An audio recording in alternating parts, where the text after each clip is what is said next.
a true revolutionary, the man who stood the test of time to ensure that the sanity of Liberian democracy is restored and given back to Liberians. At this time, the senator will be addressing national issue concerning the resolutions that emanated on the floor of the Senate today in regards to the establishment of the War and Economic Crime Code. At this time, I want to say, Senator, the press is here and you are welcome. Thank you very much. Thank you. Well, members of the full estate, good afternoon to all of you. I have invited you here to speak to people at home and abroad, specifically to the people of Nimba. Over the years, there have been too much talk about establishment of economic and war crime code in Liberia. And people think I am so afraid, and that's why I have been speaking.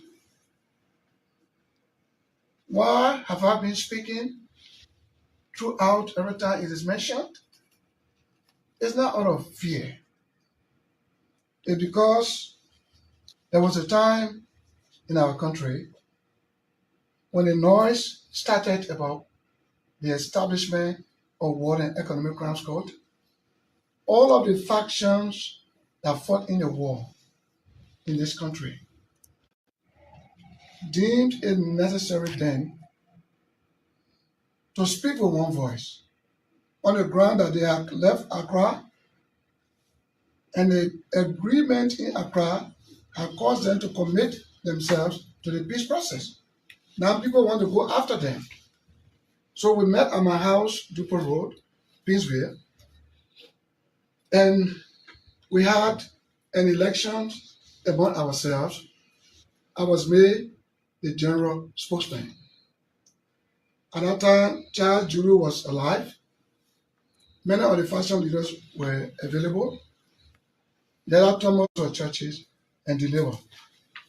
Been at peace for so many years. And we submitted our resolution. That's why you hear me speaking all the time. But I'm not afraid.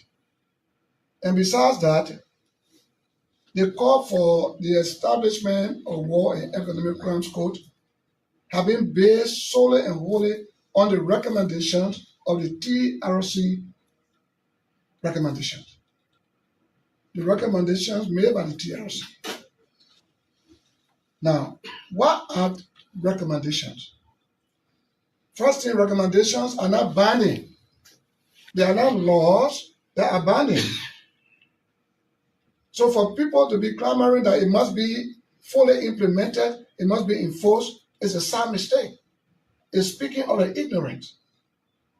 Because recommendations are, one, advice, suggestion, counsel, or opinion. They are not binding. They are subject to legal scrutinization. The person to whom the recommendations are made need to verify whether those recommendations are in conformity with the Constitution or with the very act that established it. So when the calls were on and measures were taken to prevent certain people from taking part in government in 2010, about that time, the certain group of people went to the court. Even Prabu, who was one of the commissioners, also went to the court. Councillor Vani Sharma represented the Unity Party and went to the Supreme Court.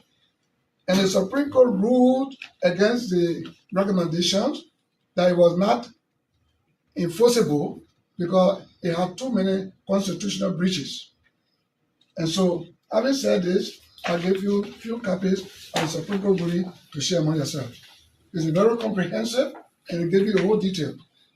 So if, as we all know in this country, that Liberia is a country of law, not men, and that the Supreme Court is the final arbiter of justice. If the Supreme Court rule against recommendations that contain biases, and say it is unconstitutional, it is unenforceable, and you in the House of Elder want to enforce, do something to the contrary, then to me it's a mistake. That's what I've been speaking against. All of the time when you hear me talking against the TRC recommendation, because it's full of flaws. Speaking from the Supreme Court perspective, because all of us in this place, we have the ruling. So I give you copies for distribution, and that is why I've been speaking. Today, resolutions were brought on the floor. You all were there. It was sent from the lower house. Nimba County that I represent is a county, it's not an individual. So bring the resolution to the county seat or office to either reject putting signature or accept to fix the signature of whoever represents the county. They did not do that. They did it like a conspiratorial maneuvers, which are considered to be. That's why in the present, when all of the counties are signed through their senators, I had to ask the protest, where is Nimba? Why you did not bring it to us to accept it by signing or to reject it by not signing? Why did you leave the Nimba County out? In fact, there were 3 committees that are supposed to have reviewed the resolutions from the lower house. The Internal Affairs Committee, of which I am a chair, the Judiciary Committee, and the Security Committee. But when the 3 committees were named by one of the senators to be, when the Internal Affairs Committee was named to be included, the pro tem Yombi Kanga said, no, it shouldn't be included. But the committee had 9 or 10 members. So the committee is not Prince Johnson.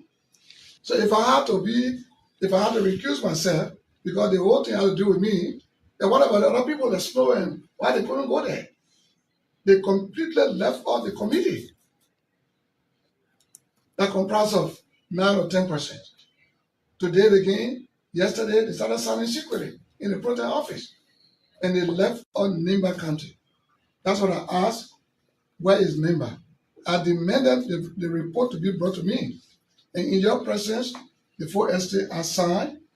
But before fixing my signature, I said, I want to know what happened to the 300 babies from Nimba. Who took them from their mother bosom, brought them to Liberia, Monrovia, and dumped them in a well upside down Duper Road? What happened to our people in the Lutheran Church? About 600 of them. Who entered there and killed them? Who entered the Greystone compound where you got a new American embassy now and slaughtered all of our people?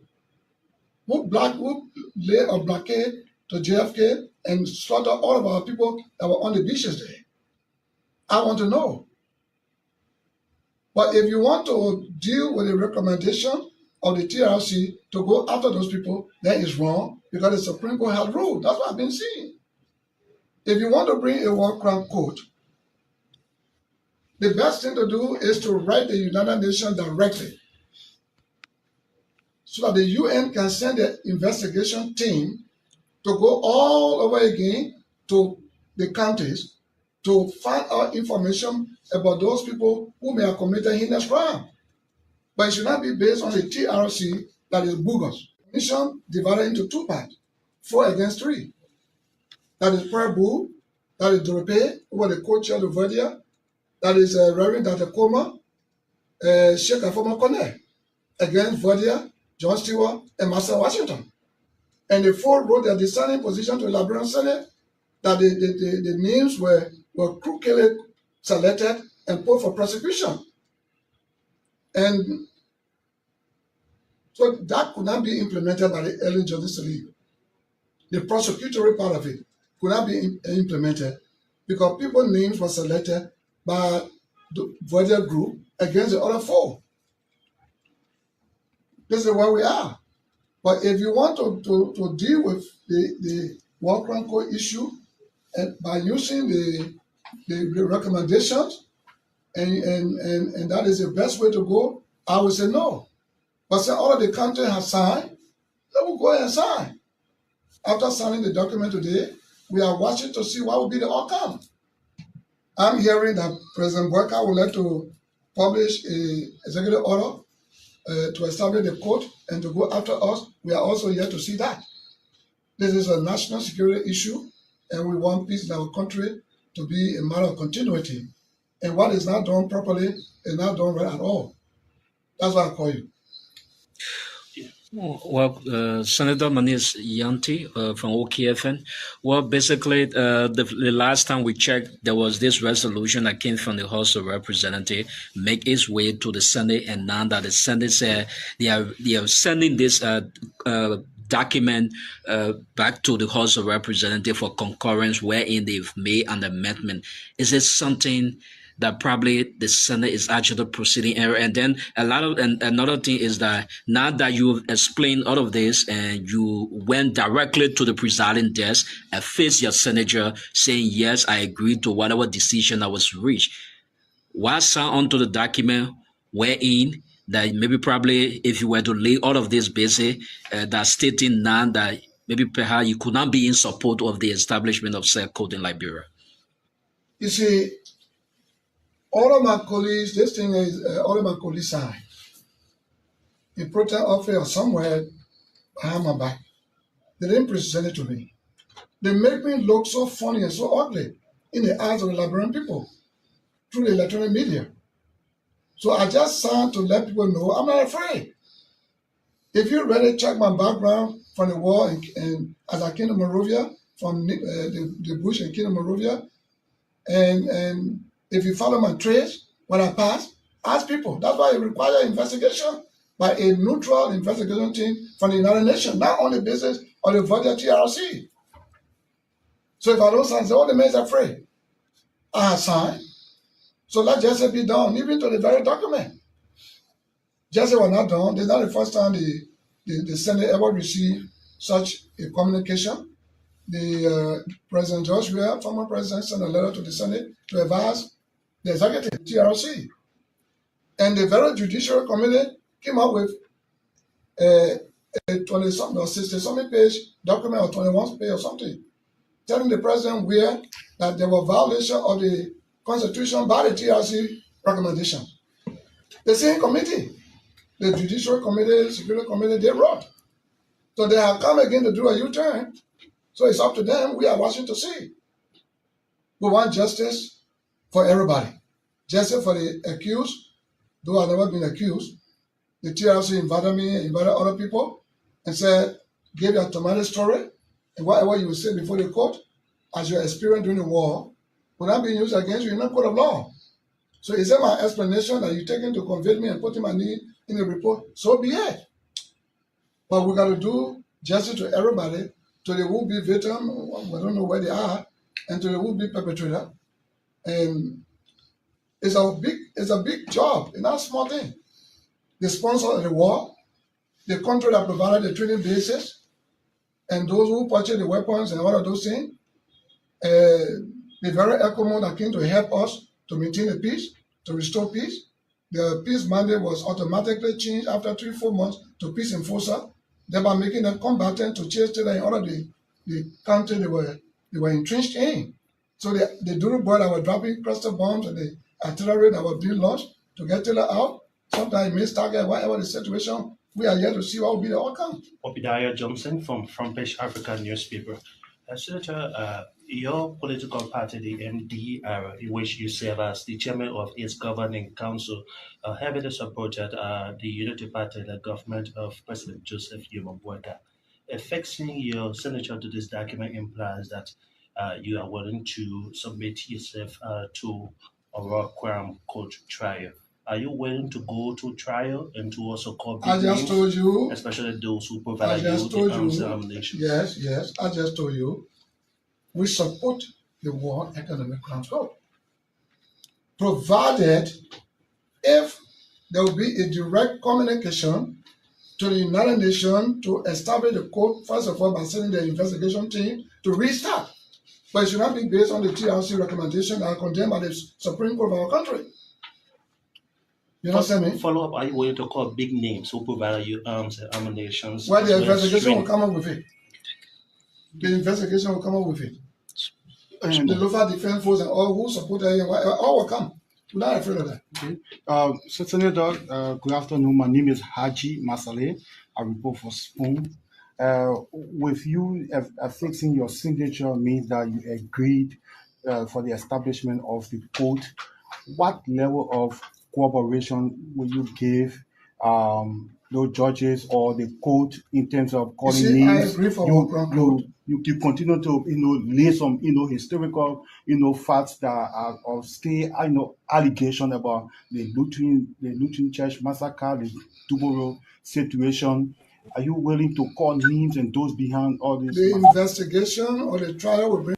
Well, good evening, good afternoon, good morning, depending on your location where you're following us from. Next time, we'd like to say welcome to BKS TV and welcome to the Heat Hour program here on BKS TV. On the Heat Hour, we see dialogue and our confrontation.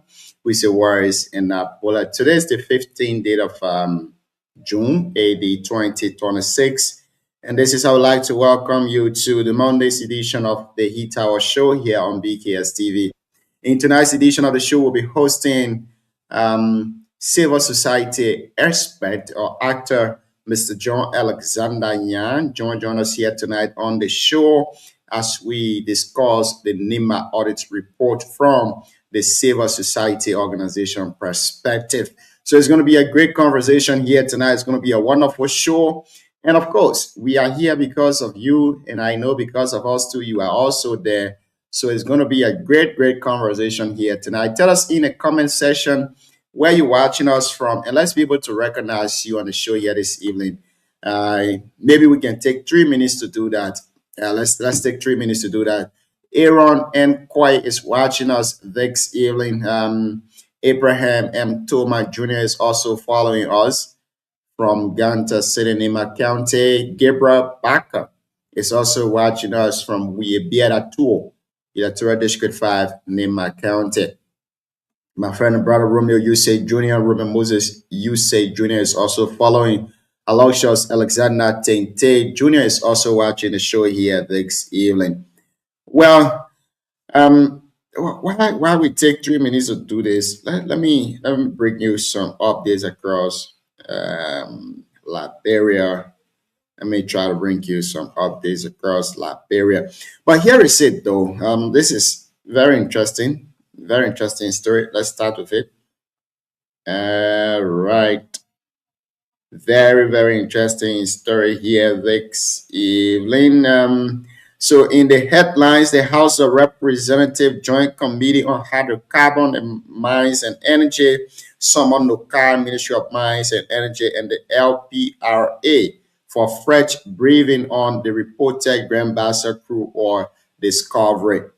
CMC political leader Musa Hassan Bello calls for dismissal of airport security officials over alleged 19 million drug seizure at the Roberts International Airport, citing negligence and national security concern. Raleigh town marketers protest over increased ticket fees. LMA links the increase to market improvement plans. And so that's it here this evening in the headlines. Let's try to bring you the stories in details. The Joint Committee on Hydrocarbon, Mines and Energy has directed the Ministry of Mines, Energy, and the National Oil Company of Liberia, NOCAR, to reappear before its Wednesday body. The committee also directed that the Liberia Petroleum Regulatory Authority, LPRC, be invited to appear within the same time frame. The decision was reached on Monday, June 15, 2026, during a public hearing convened by the Joint Committees on Hydrocarbon, Mines and Energy at the Capitol Building. The chairman of the House Committee on Hydrocarbon and presiding officer of the hearing, Representative Sam P. Jalad, opened the proceeding with a brief statement outlining the purpose of the engagement. During the hearing, the president of the National Oil Company of Liberia, NOCAR, Mr. Leah Fibea M. Leah, presented the entity findings regarding the reported hydrocarbon seep in Grand Bassa County. Still on updates here across Liberia. My name is Johnny Payne, your regular host of the Heat Hour show here.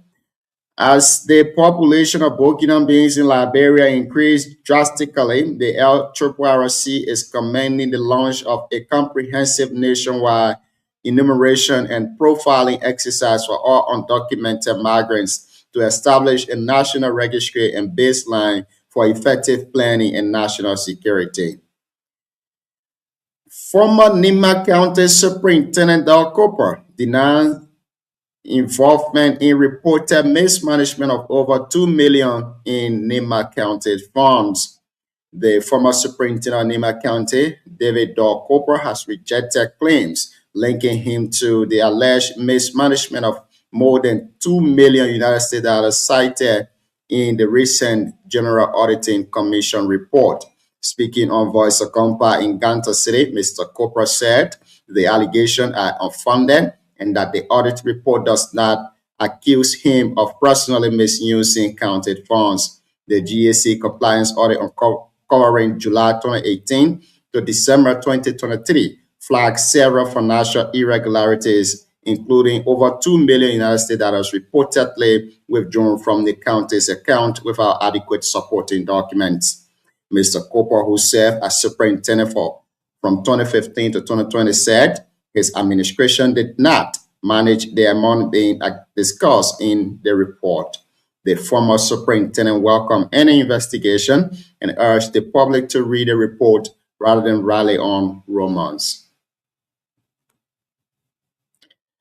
The Ministry of Education hereby informs all public and private schools across Liberia that the approved graduation fees and regulation contained in the 2025-2026 academic calendar shall strictly be enforced. The approved graduation fee as follows.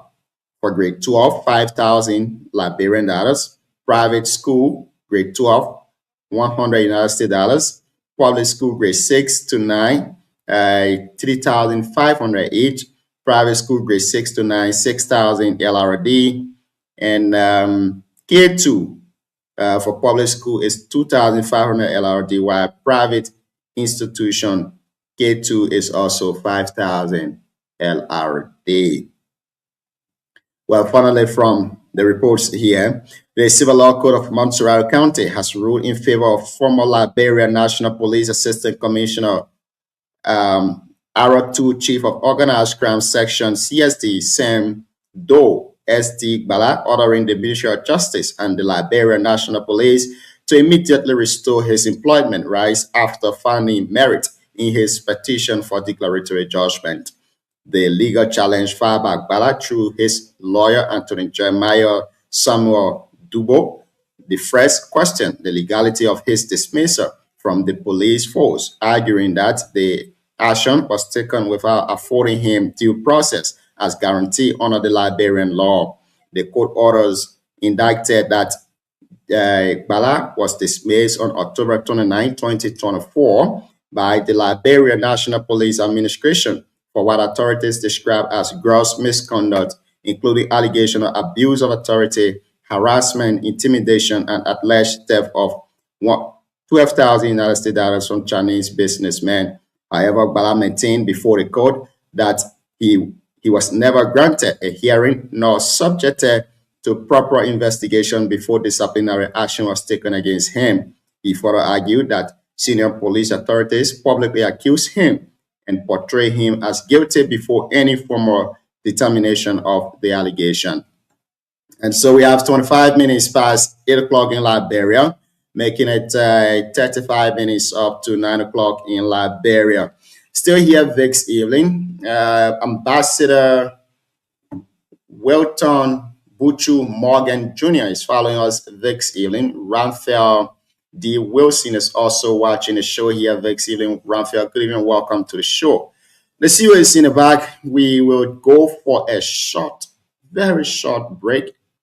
And of course, when we come back, we'll bring on the CEO as we discuss other national issue here this evening on the show. While we await our guest to join us, he will be joining us in the next couple of minutes. But until then, let's go for the break.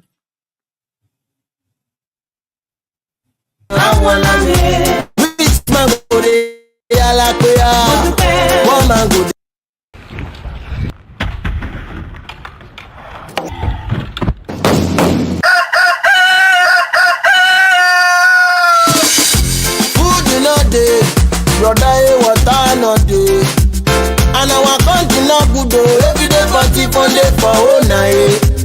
One man wait it, my drummer them go show him face for crime fighter. Rich man wey fit money, we now dey see their face for crime fighter. Tell me something I don't know why. Rich man go dey yalla pe ah, poor man go dey shout. Rich man go dey yalla pe ah, poor man go dey shout. They gonna lead us well. Don't let this nation to fall inside well. Mr. President, lead us well. If you be governor, govern us well. If you be senator, anytime well. Oh, if you are a senator, Police well. I'm asking you to please senate us well, man. Well, If you are a police officer, we're asking you to please police us well. lead us well. Take care of our borders across the country, man. We got 19 million worth of drugs being transported allegedly through the country's only international airport. That's a lot to take in already. Police well, now they take bribe. Well, you know, Over 60,000 undocumented Burkina Faso. brother, transportation all day. That's a huge number.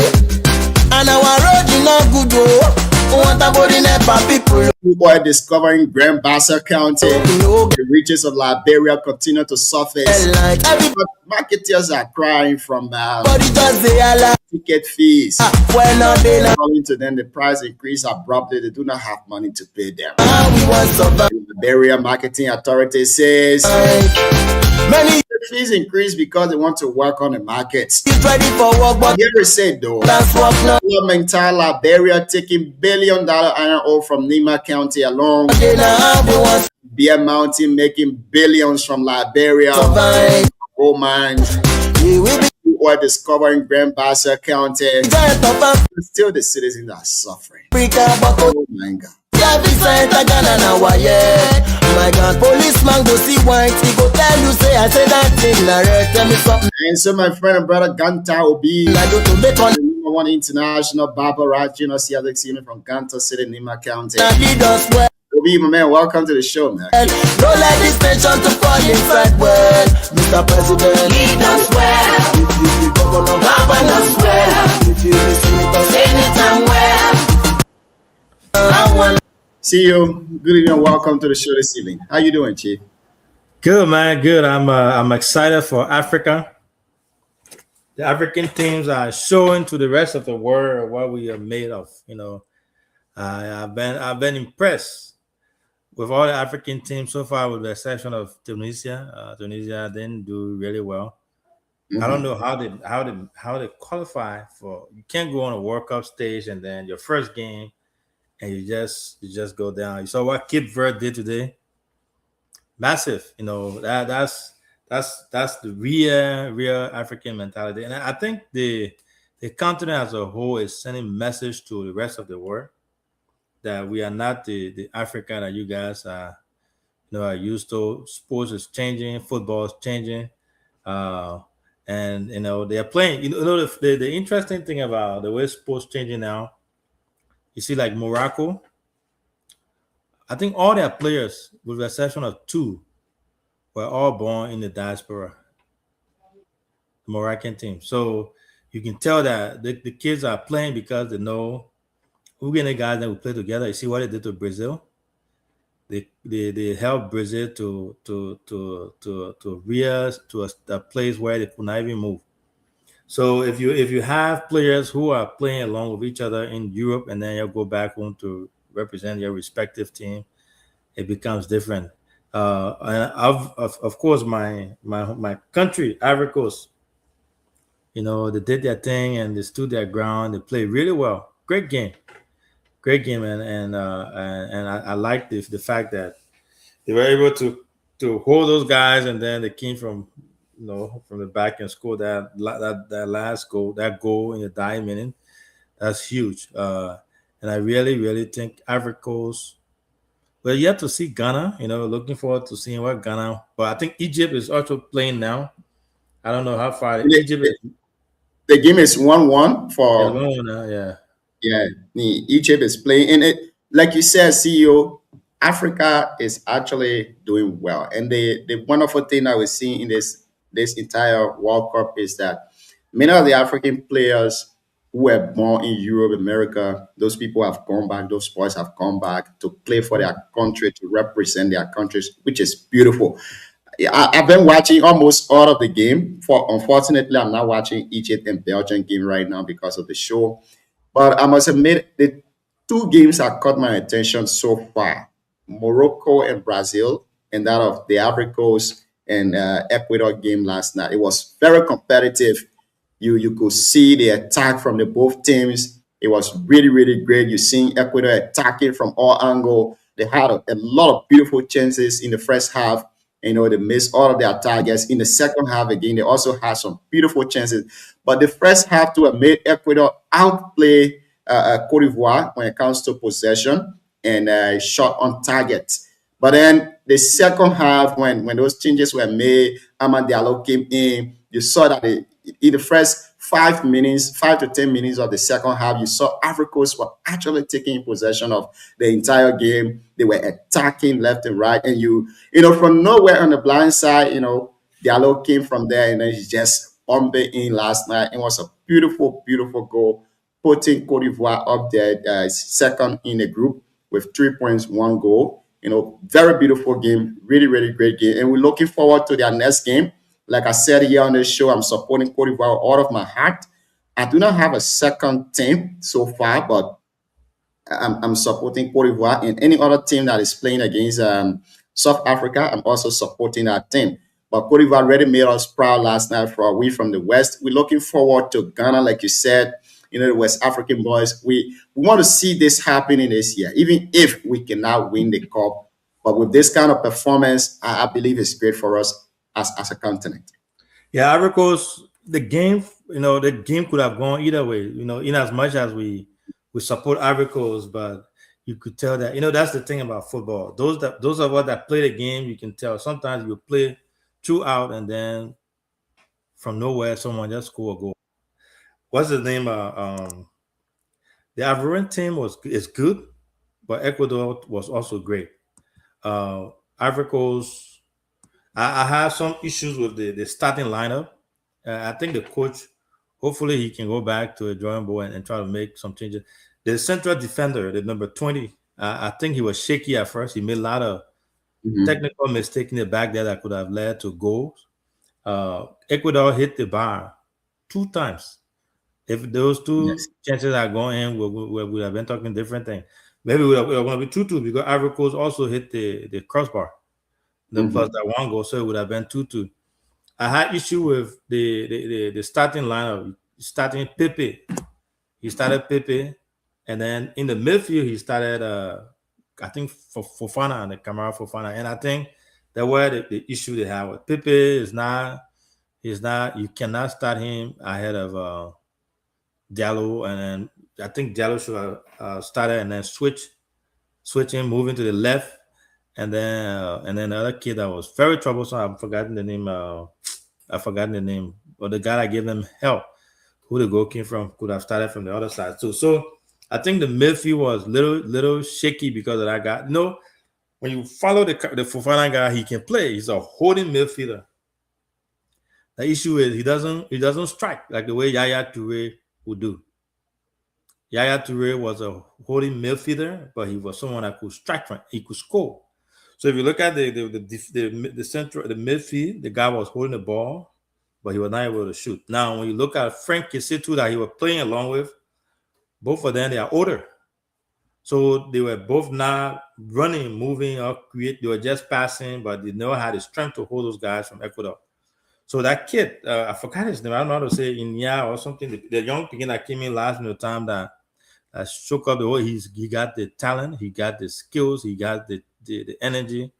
The coach should pair him with one of those veterans, and I think they should pair him with Kesse, because he's going to do all the running, and Kesse will stand and then hold and help with the holding part of the game. But yeah, so my only concern with the central defender and the midfield, and then removing Pepe. Pepe should not be starting. But other than that, they have a really, really great team. The keeper was great. The coach is a very good coach, technical coach, and I think Ivory Coast will qualify from that zone. Now, it's difficult right now to predict this particular zone because as it stands, this is one of the toughest zones. You got Bird, you got Ivory Coast in that zone, you got Ecuador in that same zone, and then you got a another two team. But I think the weakest team from this group might be. Let me try to get it right here. Yeah, I think But Brazil. Brazil. yeah, it could go anywhere from this group. It could go anywhere from this group with maybe Ecuador. Germany is in the group. Okay, yeah, Germany. Yeah, Germany, so another, Germany is, another funny team that I don't know, yeah, I can't see their name. I don't know, Karakuro or Karakao. I don't really know their name, but I think that's the weakest team so far. They have received the highest goal in the league, 6-0 so far in one game. So it could go anyway. Right now, it's just 3 points difference between Ecuador, Germany, and Cote d'Ivoire. But I think Germany is still a very good spot. Their next game will be with Cote d'Ivoire. And the lineup that came up yesterday, I expected that lineup for Cote d'Ivoire because I know their biggest game so far will be Germany. Playing Germany will be their biggest game. I never thought that Ecuador would have played Cote d'Ivoire that way. But seeing the performance that they put up this morning from my end, I think it was great. It was wonderful. If they could do the same with Germany and then maybe have 3 points from Germany and or get a draw from Germany and then it will stand a good chance to win. And I know their next game will be that other team they will be playing. But I believe that it could go anyways. Anyways, it could go right now. Ecuador could qualify along with Germany, or Ecuador could qualify along with Ivory Coast, or Ivory Coast and Germany could qualify from that group and go to the next stage of the competition. Romeo, my brother, good evening and welcome.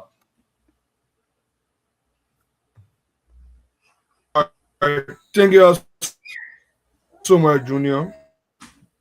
Let me say good evening to our people here in Liberia and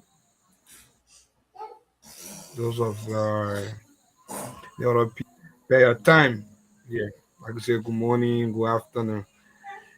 Yeah, so we are back here again on our usual activity. This is where we set the agenda for the next day.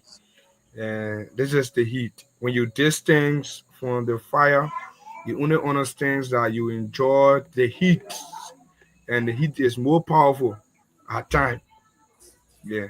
So, thanks again, Junior. I'm here tonight. Together, we can make everything happen. Have you been following the World Cup so far?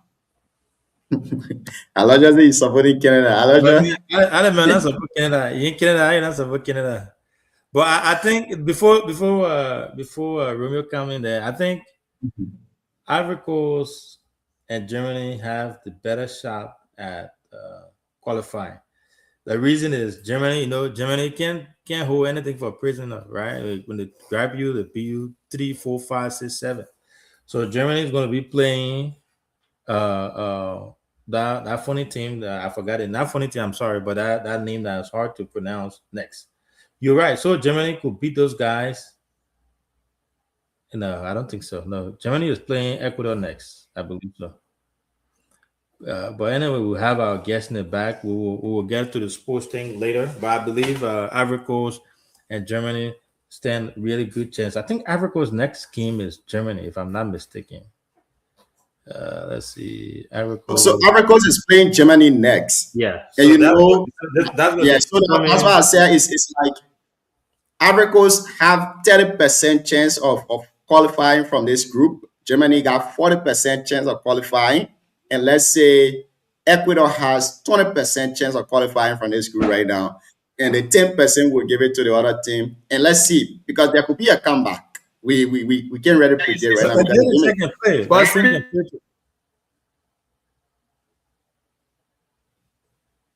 So another shocking news we woke up to this morning from the Water Sports. Mark Cucurella has signed a 6-year contract with Real Madrid. It happened overnight. Nobody knew about it.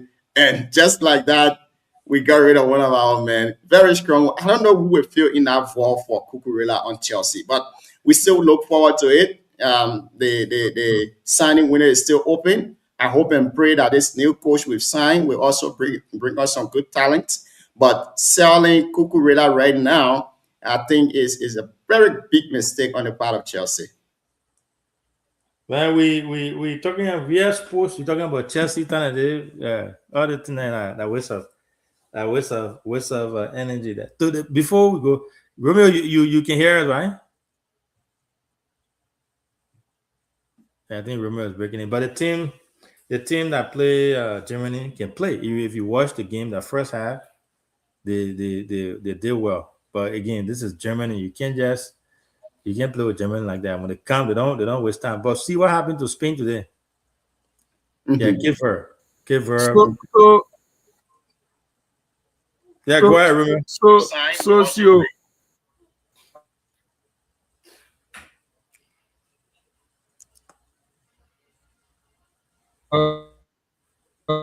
Uh,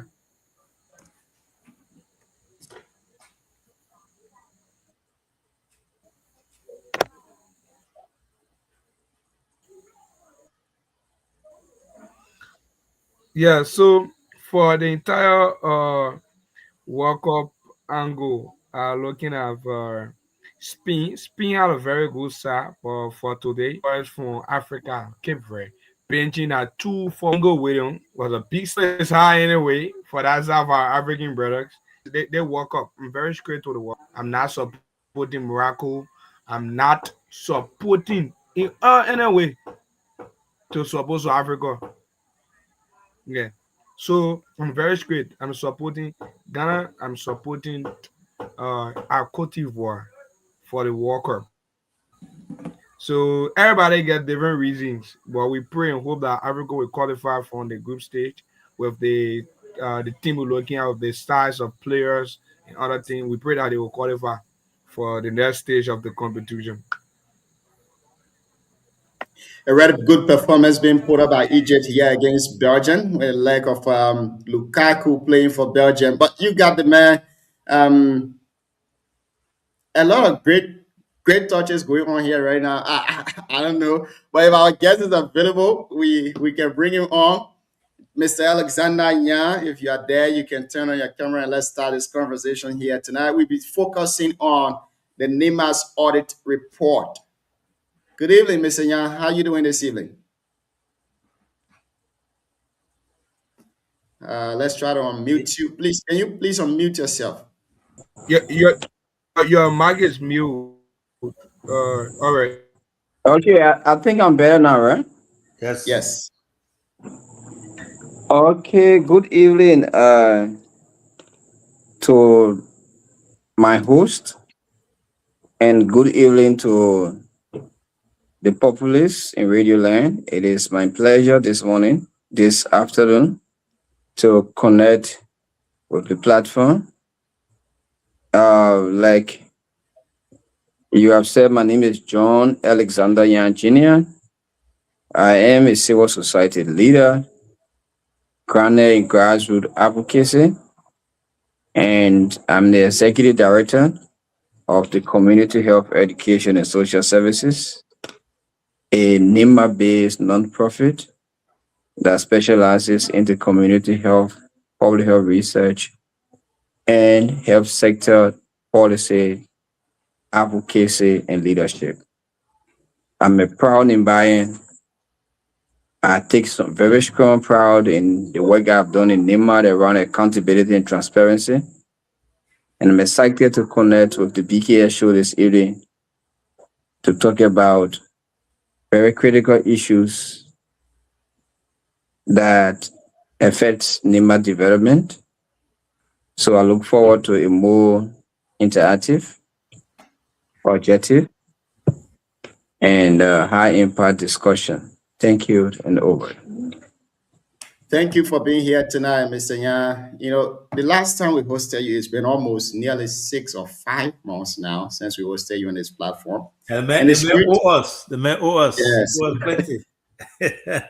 Even though we'll be discussing the audit here, but I think after this interview, we had to recall you again to discuss some other national issues concerning Liberia.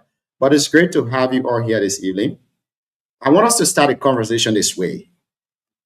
you once served as a member or official of the Nine-Man Council, and you were the civil society representative on the Nine-Man Council. And I know the reason why the Nine-Man Council was enshrined, I mean, the civil society organization was being enshrined in the Nine-Man Council is because to maintain transparency and accountability within the counties.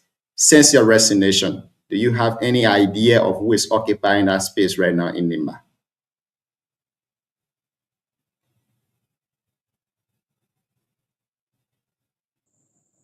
So the space is still vacant. That is the idea I have right now. I did not resign officially. I stepped aside voluntarily so that what the politician wanted to have what they wanted, because before I can go to the Nine-Man Council, I led multiple of advocacy in Nima County around transparency and accountability and efficiency in the implementation of projects related to the county social development funds. Doing these things for the general populace common good come with a lot of consequences, but we have been very proud of our stance, especially after years of engagement. Some of the very issues that we highlighted from 2021, 2019 up to 2023 came within the audit report. The audit report was more like something that it was sitting somewhere listening to what we're complaining from. And I'm glad that what the civil society said years back, they were all authenticated by the General Auditing Commission, which is legitimate to conduct audit of public funds in country. And with that, we are excited but very concerned about the completion of what the audit has proposed. You know, audit at this stage, those who have been implicated, they have to address themselves to it because it's part of the due process. And we look forward to that, hoping that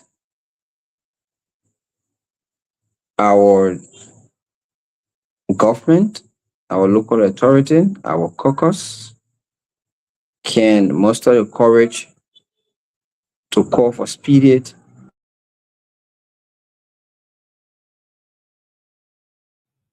Wow. Liberian network. Oh my God. Yeah, welcome back, Chief. Hello? We are hearing you now. Go ahead.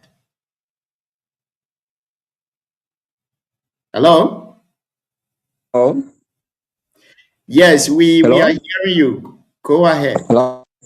Yeah, we can hear There is you. a disruption on because there is a call that is coming in. I kept canceling it. Oh, So, okay. so the other report we want to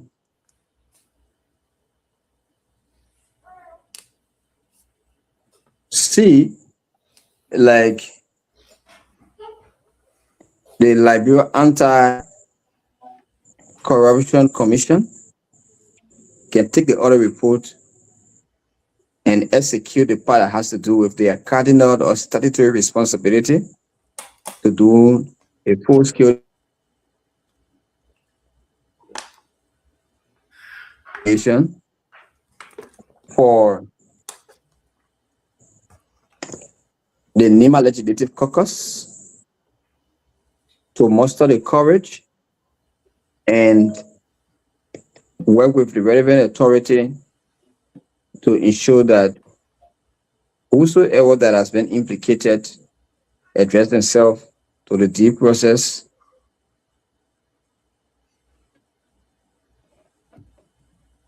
so that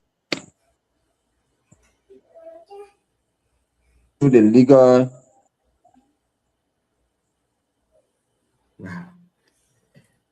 They say, yeah, you coming in very broken from my end. I don't know what is going on. And our guys from our guys from Tapeta are relaying tonight. So our guys from Tapeta are relaying tonight. We apologize for again for the technical issue that usually comes from LIB angle when it comes to the network. Tomorrow we'll be hosting Councilor Kanio Bag Bala. Tomorrow he's going to be our guest tomorrow, and then on Wednesday we'll be hosting.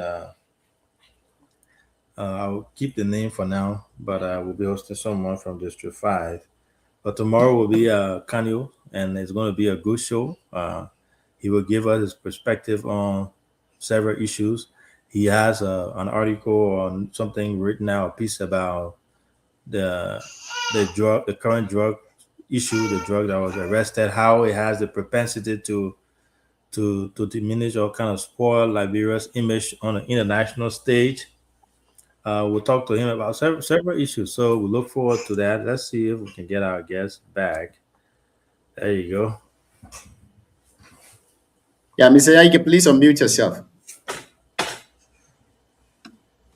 So now the report is out. Give us your overall opinion on this report, what it means for the Nima people, and will the government take action in seeing how best they can investigate this, followed by taking it to court from this report? Will the Public Account Committee in both houses, the House of Representatives and the House of Senate, act accordingly with this report? We endorse the audit report. We think is authentic because it is from a legitimate and credible government statutory institution, and we look forward to completion of the different audit recommendations as required by the law. That is just what we have to say. Anyone that has been alleged of misappropriation should submit themselves to full-scale investigation. And we want our lawmakers, we want civil society actors to serve as catalysts in the process of ensuring that these people are not treated unfairly, because if you are accused or alleged of something and you are not given due process, is a form of injustice. So we want justice to be done to these our brothers and sisters who serve the county in time past and who have been alleged of misappropriation. We hope that they can submit themselves for further investigation. That would be the best thing they can do for themselves and do for the people of Nimba County, because the amount that is reportedly misappropriated is a lot of money. 12 million US dollars can build some very well-to-do health facilities across Nimba. It can build and renovate schools. It could have provided scholarship. It could have strengthened farm to market roads. It could have provided grants or some sort of seed fund to agriculture people in Nimba, and those money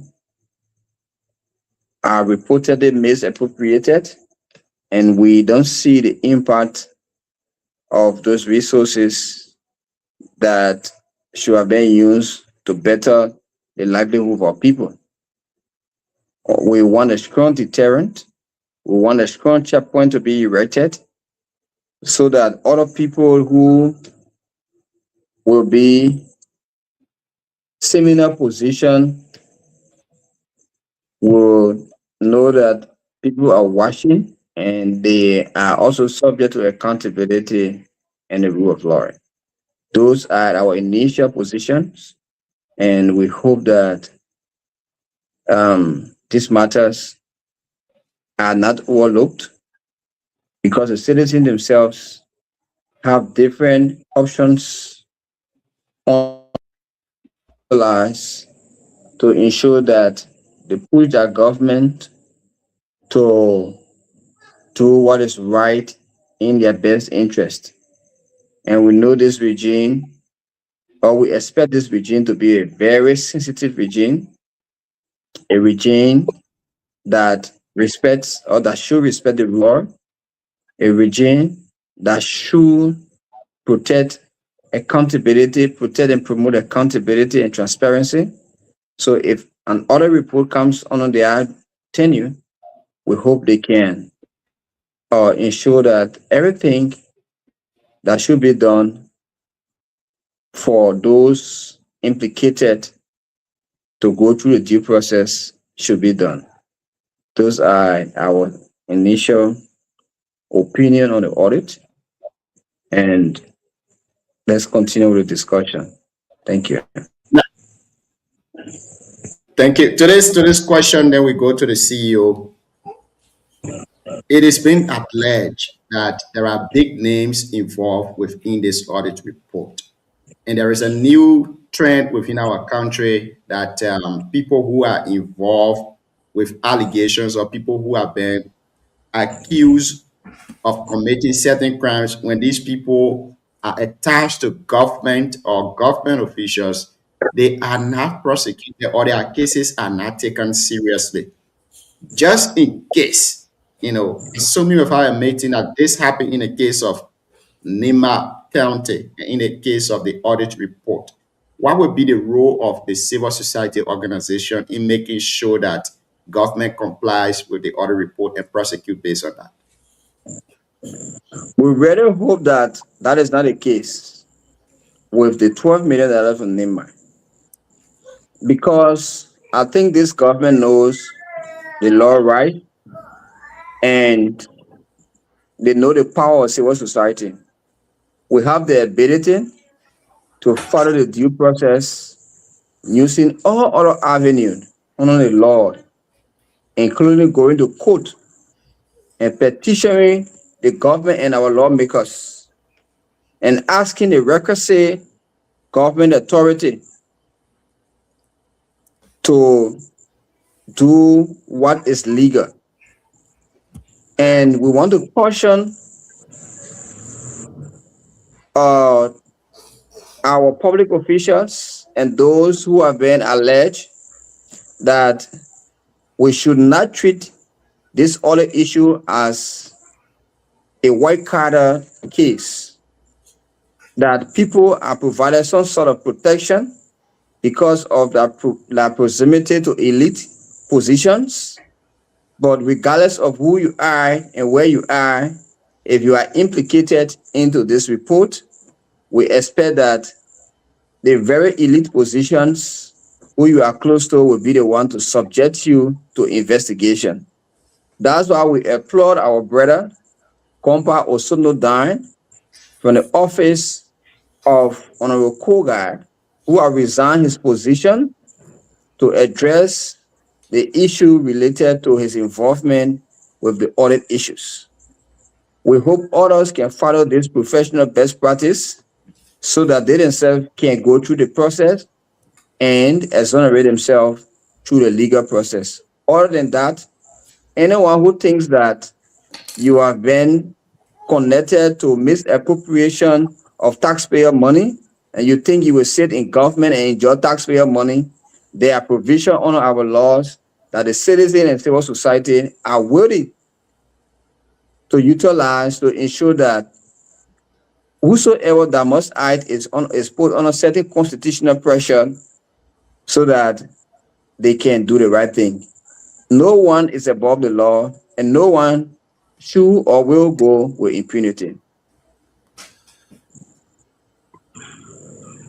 You're muted, Junior. You're muted.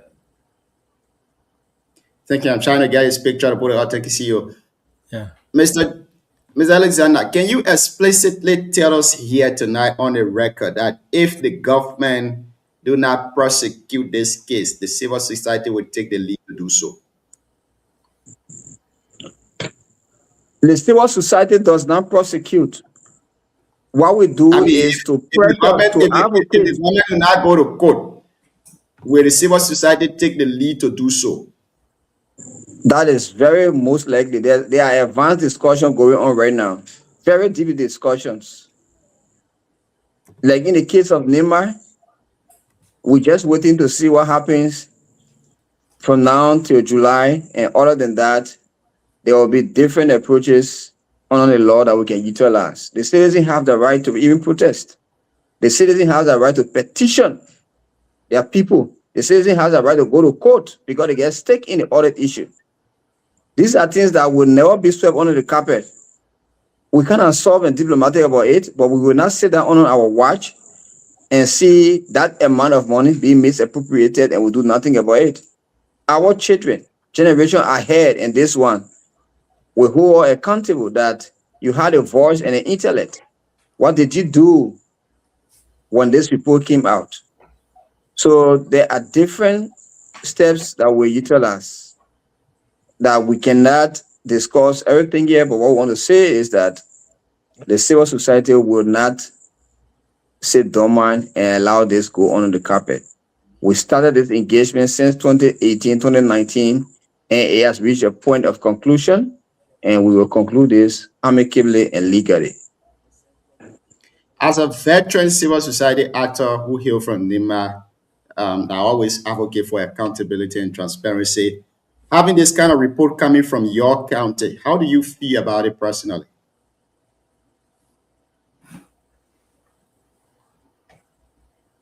You are muted, Mr.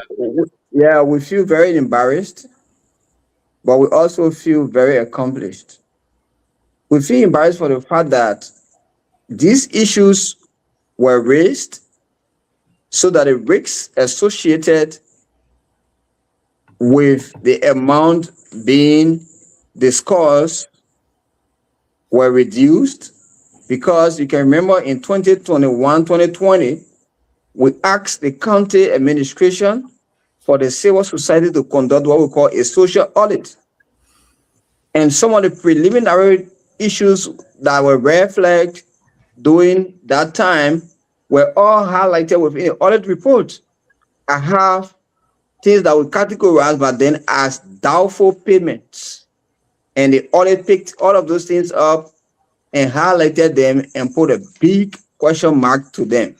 And all of those things that we highlighted came out in the audit report.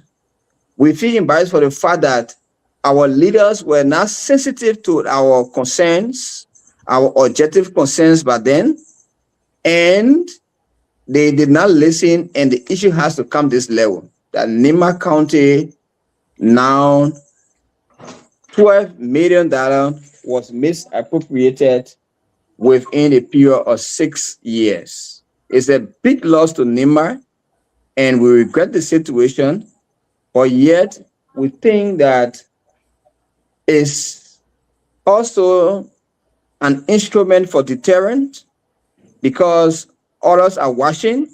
If it can be Mr. X today or yesterday, tomorrow it could be another person, and it could create that enough checkpoint for people who are in authority to trend on a transparent note, because there is a legitimate body that does audit, and even if you are not in authority, you can still be audited and called to book.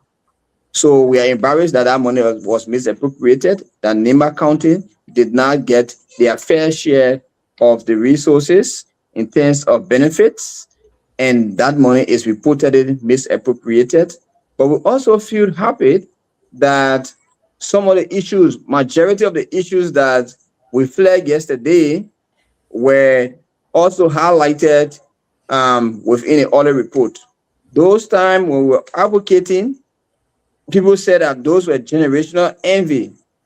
The generational envy has transitioned to an authentic situation that a legitimate financial institution established by law has now authenticated our opinion yesterday that there were misappropriation in Nima.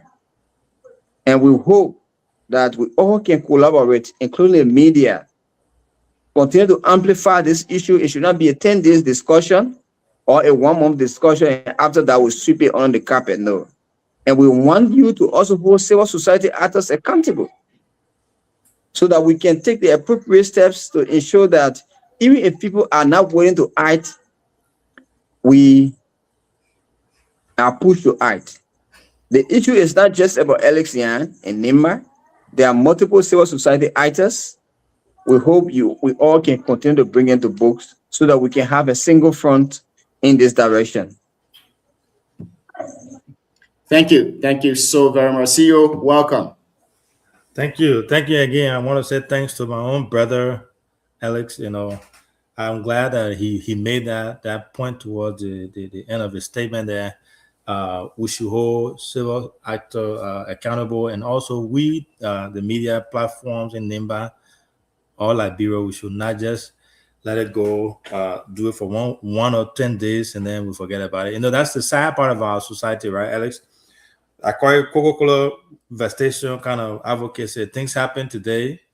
Everybody come on social media. People talk about it. And after 10 days, everyone forget about it. And as you know, our platform has been, I would say, probably one of the only platform in Nimba that has been flagging this from the day it came out to now. We are still doing the same thing. So we appreciate the fact that you took your time, you know, in your busy schedule to even try to come in and talk about this. So our goal is to continue to do the same thing as well. We are not going to relent. We will continue to support we'll support any authority that is in charge of making this happen. So to my question I have is, it has to do with what Honorable Tai Wongbe, his letter to LCC and what do I call it, MOJ, and LCC responded to him. And actually that's a good thing. They have responded to him. They said they received the letter, his request, and they are going to work with the relevant authority to be able to act on it. What's your say on that? Because outside of Honorable Wongbe and then also Musa Ability, very few people have been, from our lawmakers' angle now, have been speaking on this. I think it was just today that I saw a news about Representative Flomo from District 2, and he also called for some type of persecution if people were to be held accountable. What's your take on the way in which our people, when I say people, our lawmakers, are handling this whole audit, this damaging audit report?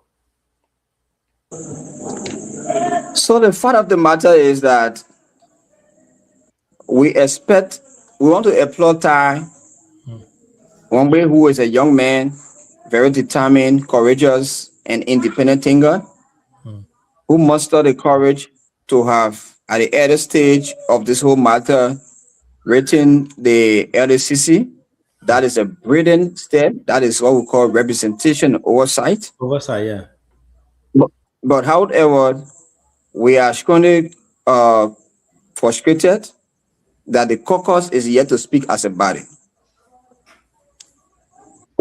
During the period that this fund was misappropriated, it is the caucus that was charged with the responsibility of conducting PMC elections. And we understand exactly how some of this election went. Some of the very people who participated in the elections and voted and or oversaw the election process are still in the Nimba Legislative Caucus. When we talk about institutional member, they should be the institutional member. And if they are there and being quiet, when even some of them were seconded to the PMC back then to provide financial oversight, they monitored those projects and satisfied that the projects were executed in line with the county development agenda and the resolution from the PMC or county sitting. But contrary to their opinion, an audit report is saying no. The financial oversight that you provided and you satisfied through press conferences and maybe reports that these funds were used wisely and in line with the resolution, there are documentations that says the other way around. We expect these people to coerce even the newcomers to come out today and say, we need to speak as a body, because when we were there yesterday, this is what we did.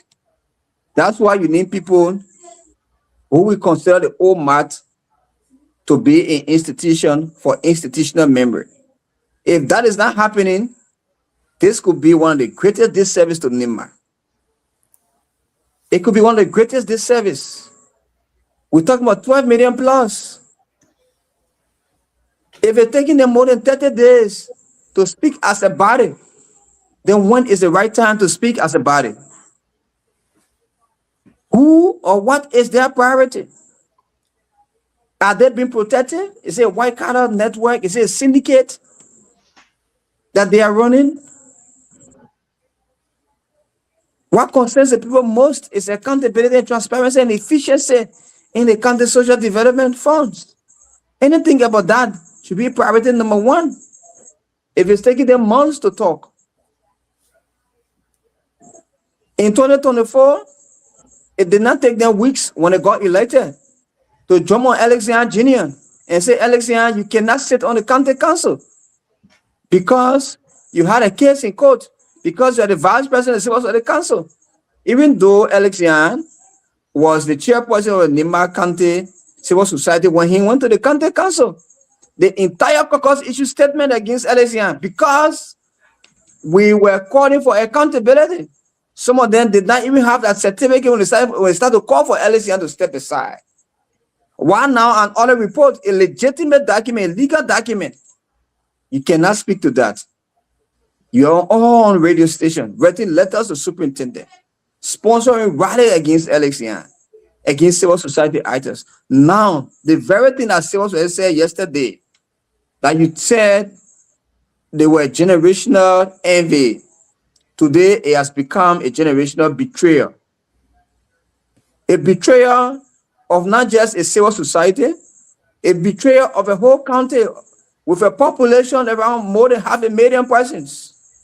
Their hope is being swept under the carpet, under their own eyes. If nothing has betrayed Nima, this must not betray Nima. And we will not sit here to see this going free. There are laws in this country that protect us. There are laws to call for investigation. There are laws for president to recall someone's appointment who are being paid by taxpayer money. And if the people we think should be talking for us will not muster that courage to talk for us, we'll use the law. We'll use the law. Yeah. We have tried this before, and we will not get tired trying it. Yeah. And I think that's something that everyone should be concerned about. But I will hold my other question here for now, and have DK ask his one or two questions, and then we'll go from there. Because that man, he can drop off anytime. DK, you hearing us? Okay, that man not ready yet. So yeah. Yes, I'm hearing you. You know, I Vigo change. So I'm using my own car. So the other car I use to So thank you, Ellis, and welcome. Long time. Ellis, you congratulate our mayor from the election, the unique election. You have not congratulated. No, they want to defeat me. They don't want to speak to me. All I want I felt very bad when you got defeated, but when I saw your post, I saw your maturity in the post, and then I saw that you have accepted the result and you are more democratic. Which I applaud. No, my own, I just said it for you. Ain't going to election too. All I know, the political thing you want to do to me, You're My going to man. election, so I'm My watching. man, I was supporting you, ba. Yeah. I was supporting you. Anything I'm doing, I want you to put your hands inside it too. There you The go. only thing I was broke around that time, I couldn't say my contribution, but I supported you. I even make call to other people. My man, thank you. To our point on a discussion, Alex, I know we will be very few people in Nima to just speak our minds on issues that are affecting our country and the republic in general. The issue in Nima is so disheartening to the extent that the people who were elected prior yesterday about misrule, all of them are caught pens down, and nobody has a voice to say, oh, okay, this. Like few of our friends who names are mentioning the other people who play a role in our entire process are stay around the power that be. So sometimes it's just difficult. And when you speak, people will say, oh, it's envy. No. Like we all also been saying, look at the project, for example, that quarter was undertaken in a district that was swept away by flood yesterday or today. So if government have millions of dollars that are going to people's personal accounts and pockets, and all those breaches, those death traps, and everywhere across the country, people are not paying attention to them. It's actually disheartening. And so since the entire audit report came about, we have been talking about it, but it seems like people in authority, the current leadership, is paying less attention. And I think they are deliberately doing this because, oh yeah, the very people will take us to election. And so again, like I told everybody on this show in the past, one of the things I about financial record audit report, they might be in power today to sweep it away, but the record will always be there. That sometimes it will haunt you, it will haunt your family. That's the only thing I will always say about the audit report. And why ever with it. Again, thank you for your bravery. That's the only thing I can say because I don't care how you do this thing. One of the people are around the power that be is not going anywhere.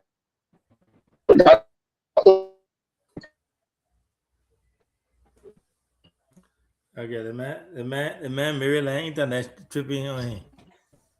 So we can't hear him there. DK, you are breaking in there. Okay, so to before we go to Romeo, Talking to me? Mama, I'm taking it. You hearing me? No, we're good with you now. Mute your phone. Okay. Romeo, I know you've been having some issues back and forth over the internet. You available to ask a question now? Romeo. Okay, Romeo is something, Alex, sometimes I think that's why America and other great countries are where they are today. It's not because they are different, they are smarter than any of us, but it's because of the way their forefathers set examples for them, set the precedent for them when it comes to anything. Now we are used to a man a high can always be you want Alex, more. That thing they will talk, I heard someone was telling us the last night, they say that man they're free. They get them 1 week, they will talk, they get tired. I think nothing's gonna happen. So if you look through the comment section or you go on social media, Alex, and you check, you see this the comment and feedback from young people that are younger than us. You will see they will say nothing will happen, nothing will do, just talk about nothing will happen. They are saying that because that's what they grew up seeing. They grew up seeing these things happening, and the perpetrators, nothing happened to them. And then we see the next generation coming up. They want to do the same thing because they saw their papi then, their big brother then doing the same thing. And then the next thing you know, they got big houses, they are rich themselves and everything, and nothing comes out of it. I mean, what do you think our leaders today, or people like you, myself, Junior, everyone on the show can do to help our upcoming generation? Because this is a generational fight. It's not just about audit report coming out, and we trying to have this be brought to the limelight. I tell you what, when we're talking about it, it makes some people mad. Some people can be fast. Why they don't want the country, the country, they're against the government, they're against the other people, simply because GSC, which is the government entity, did a professional, clear audit that is out there. They didn't say report it, and we're discussing that. That's this type of society. What do you think we can do as young people to be able to mold the upcoming generation minds when it comes to corruption? Look, Avin, there is a quotation around revolution and bravery that I want to use before I make my point. They say, if you agree with the oppressor, then you have agreed to be oppressed. If you agree with the oppressor, you have agreed to be oppressed. All of those people, if they are who want to suppress critical voices because we are discussing and planning to take action on an authentic audit report, they are oppressor and they are generational betrayer. What we can do, we need to consolidate. We need to use the power of social media. We need to use the power of the people. We need to use the power of the law to engage. We have multiple platforms that we can utilize to make sure that the requisite government authority hears our concerns. We have the law there backing us. We have people with high IQ like you and others. We have the social media, the internet. We need to be intentional, strategically intentional about consolidating our thoughts and approach on how we can make this a turning point. Use the audit report to make sure that anyone, regardless of who you are, what you honor, you are to book and you are tried and all provided a due process.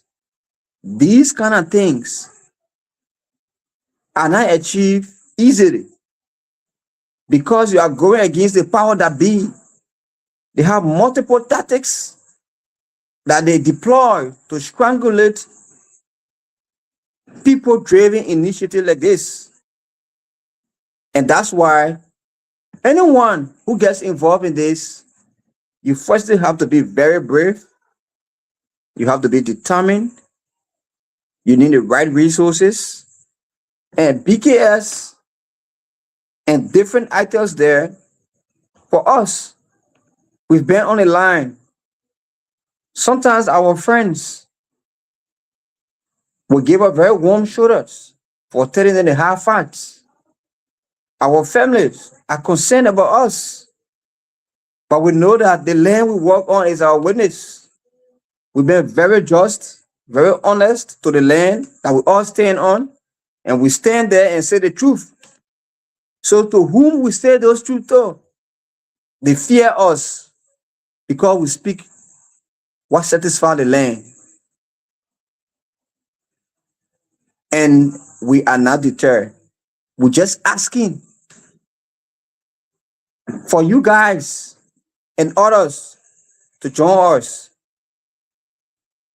so that we can have a very strong force to push this agenda. I can tell you in 2014, there was an audit done in Nimba, and that audit implicated some people. And today, those who are implicated have never been elected into any position, regardless of how much effort they have invested into their elections. That single point has always brought them down. So the society is getting very cautious, and they are documenting things that have affected their progress. So if anybody thinks today that you are close to power or you are in power and you're going to be protected, it's just a matter of time, my brother. These guys will be brought to book. Will utilize the Lord. My brother, in Nima there, if you just call for right now a peaceful protest across the 6 cities in Nima and ask that until this is done, until the caucus member can sign on the citizens' petition to petition the LDCC and the Requisite Authority to conduct a speedy investigation into all the matter, these cities will be locked down. Citizens will come out because the issue directly affects the well-being of the citizens.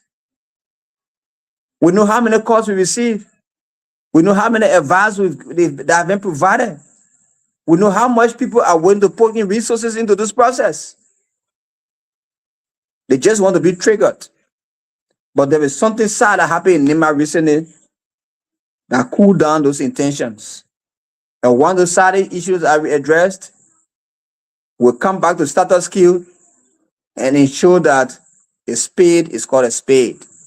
Regardless of who stands in that spade, we call a spade, and we'll ensure that the people resources are accounted for.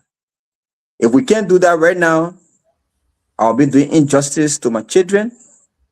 I'll be doing injustice to my conscience. I'll be doing injustice to the many young Nimbayans and Liberians who need to have access to education, who need to have access to quality health services. Our farmers, young farmers, who are very determined to invest into agriculture, but lack seed fundings, I'll be doing very big injustice. The only way I contribute to national sustainable development is to use my voice and the law to ensure that the right things are done. So we have just given a small window space to address some certain issue, and once that is laid to rest, we will come back and follow the law. We will do that, and we'll do that impartially. And we'll do that with a strong intention to erect a checkpoint that will not be broken. If 2014 somebody got indicted into an audit report and that person has never been elected in Nima, what about an appointed person? What about an elected person? If the lawmakers will not speak as a team, as a caucus, that would be the worst betrayal. It'd be the worst betrayal. That rule is not only to come for county sitting. That rule is not only to come in the night and go to the superintendent compound in Sani Kore and sit there and say, where is the budget? And after that, they go back. No. When there are issues with the budget that were passed, you must be able to speak as a team. If you cannot do that, then you are not serving well. You are betraying the people's interest. And we don't want to consider them as betrayal. That's why we are waiting on them to speak as a team. Thank you. Thank you. I see a lot of followers here asking for Amma Brooks. Amma is bereaved, so he's not on the show tonight. So once everything's settled, he will be back to join us. So that's why he's not here tonight. But thank you, Alex. Those were answers that I expected, and I'm glad that you are making those points on every one of us behalf, including myself. Junior, over to you. Thank you, CEO. Now, let's go a little bit critical here, Mr. John. You know, the past time our money was being managed by the Project Management Committee, the PMC. But now we have...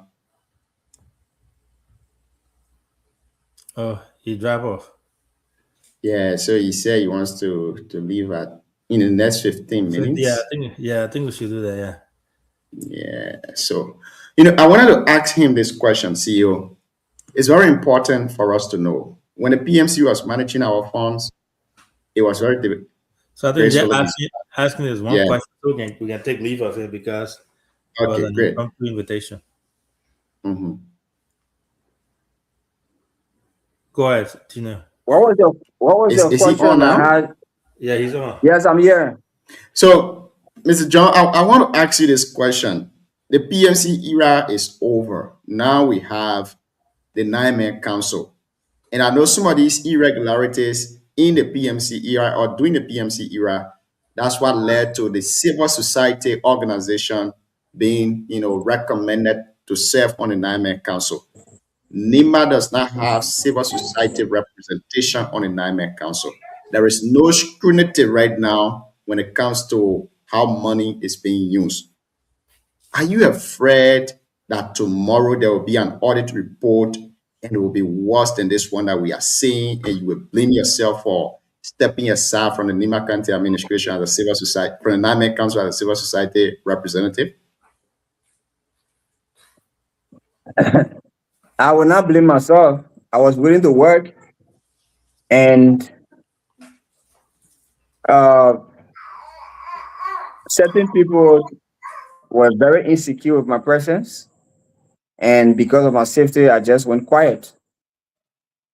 But do you think going there is the best option? Because right now, there is no civil society. You guys that were in the county before asking for accountability, some of you are no longer around. You don't know the happenings in the county anymore. I'm saying this because you are no longer involved that much with asking those hard questions that you used to ask before. So now that even no,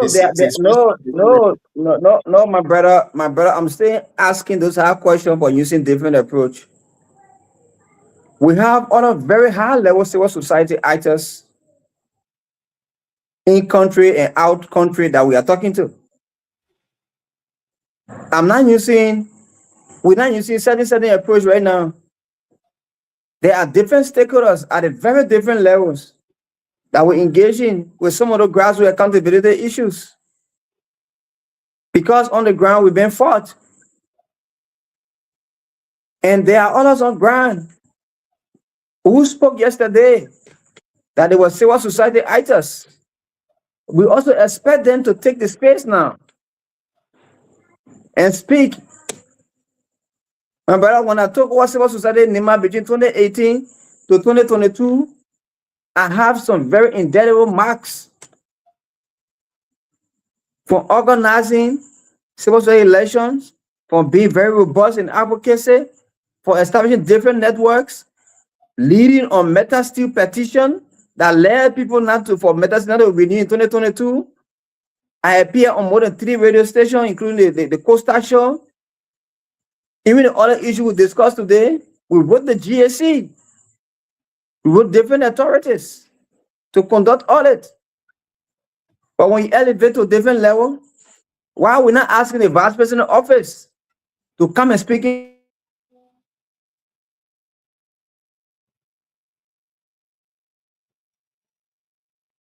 the audit anymore? I'm a vice president of Liberia. So I cannot come always to speak on the matter. In Nima, even the county council, as per their regulations, they have the right to even write the LACC to probe into this other matter, because part of their role and responsibility is to ensure transparency and accountability and ensure that citizens' plights are addressed in a more efficient way. That's Rule 8 on the Local Government Act. F, rather, F. If F is equal to 8, then that's 8. So they themselves have to speak.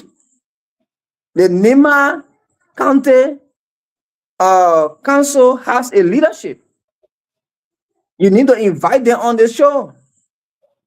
They have the youth representative there, the women leader there, the disabled representative there, the chief and editor there. They need to come on the show and provide a side. because it's part of it's part of our responsibility. So you cannot push everything to Alex Young.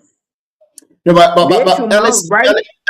Alex They Young should not represent even. They Alex, should Alex, not. Hello, I'm coming, brother. yeah. They should not even write a letter to the caucus and the president office, the LSCC, that we are concerned about this audit, and we want this to be investigated within 90 days.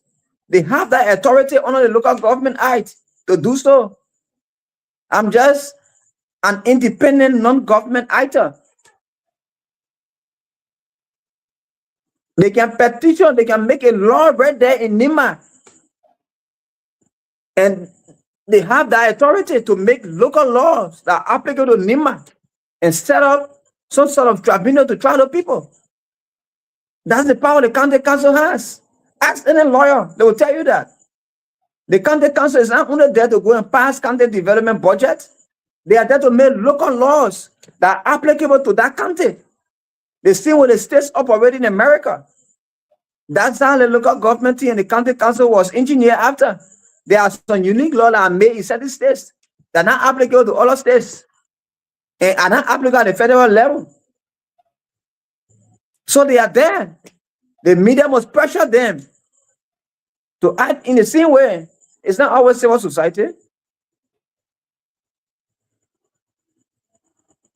Thank you so much. Because of your time and your schedule tonight, I mean, we would love to also re-invite you on the show here once more when the public account committee visit the county after their findings. We'll re-invite you here so that we can discuss those findings and see how best. Because, like you said here, some of those people who are in elite position today, they are one way or the other implicated within this audit report. And I can safely say tonight that the representative electoral district 6, Nima County, Dawan Glukia, he hold a consultancy with the county administration to inspect projects across the county. With the audit report or with the indictment go after Dawan as a sitting representative, why is the county caucus not speaking? Why there haven't been any other release from the county caucus? The chairman have not spoken about this report. Will this report even be taken seriously? These are a lot of questions that only you, the civil society organizations in Liberia, have the answers to, because you got the power to do what the government is unable to do. So we want to say thank you for being here tonight. It has been a great conversation. We would love for you to reappear here next time, but we'll speak to you in the back again so that we can reschedule you. In 2 minutes, give us a parting comment, maybe something we didn't touch and you want to touch on that. So I just want to say Ivory Coast to myself somebody Ivory Coast. So my son and I went to the game last night, and unfortunately for him, he slept. They were morning wake up and ask my team won. He said, okay. So I am pro Ivory Coast. Ivory Coast played a beautiful football. They are our neighbors, and they are championing democracy around, and they are the proud for West Africa or the Monrovia Union. And I think winning Ecuador, an elite European footballing country, in a convincing manner is something that we are proud of, and we look forward to, and pray that it can only progress forward. On my parting statement about the audit report, I think the speculation that people who are implicated are being shared by some elite politicians, I just hope it's not accurate. Because they all on time bomb. And if anyone is involved in that, we want to appeal to them to stop doing that. That's the greatest disservice to the people. We don't want God to come beat you. We don't want God, when we show you to God, God will beat you and beat your children. You please do the right thing. We are here to support you if you want to do the right thing. We don't want you to frustrate our generation. We are liberated generation. We can collaborate. We feel so embarrassed, people of our age, seeing education, they tend to million years in our countries. because the enabling environment has been created. Every time we talk about accountability, transparency, this issue, once it's on our decks, will not attract the right investors here. You undermine our generation. If a young man is given a responsibility and go there and execute in the way that obviously report implicates him, how will others be trusted? That's a misrepresentation of our generation. And to exonerate our generation, those people who are in the position must come out and exonerate themselves and say, my hands are clean. And this is the law that set me free from that. If you can't do that, you are entrap our generation. And anyone who is above our generation in age, trying to protect those people, you are betraying our generation. We don't want that. We take God and we stand on the ground to beg you. Please.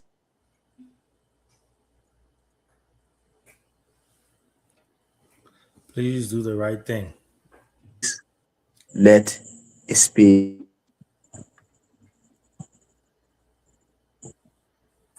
Go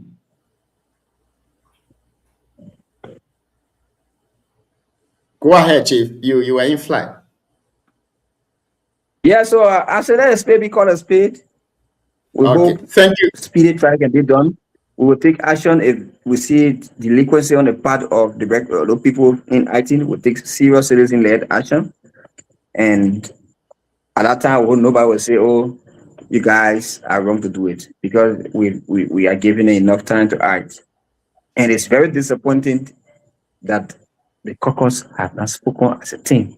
It's very disappointing that Honorable C. Sylvester Miana, a representative from one of the affected communities district, chairs the caucus, and he has not spoken. He has not inspired his colleagues to speak as a team. Leadership is about movement. When the right moment comes, if you don't see that opportunity to act, then you are not a leader. This is the moment to exhibit your leadership ability, to bring NEMA together and call for accountability and transparency. If you cannot do that, and you think you're doing the right thing, protecting people, my brother, you will get exposed tomorrow. We hope our speculation, we are wrong. It's taking the caucus too long to speak.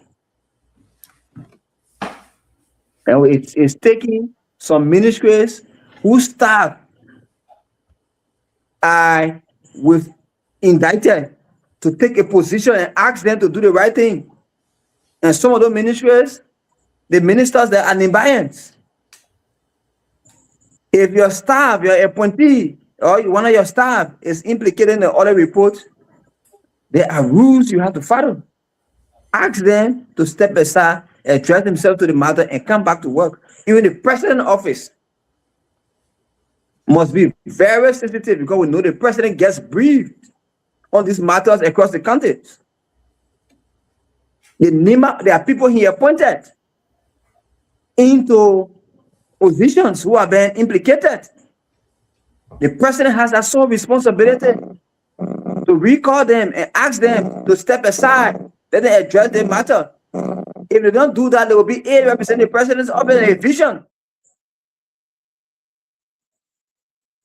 And we want those high-level stakeholders not to overlook this issue. It comes with consequences. It comes with people welfare consequences. It comes with political, social, economic, and political consequences. Today we are talking. And we hope we are not wrong with our speculations. We know the office of the superintendent has spoken, and she reports to the president through the minister of local government. So we will not be, we expect even the president and the minister of local government to speak to the matter, because it's directly on the ministries. They are the direct eye of the executive in the counties. The superintendent office said the audit report is embarrassing. So we expect the Ministry of Local Government and the executive branch of government to also take some very prompt action. We're not going to miss our word on this. Our people have suffered too long. $12 million is not a joking money. Anywhere in the world, even $12 million to hearing, there's plenty of money. There was an someone in my country.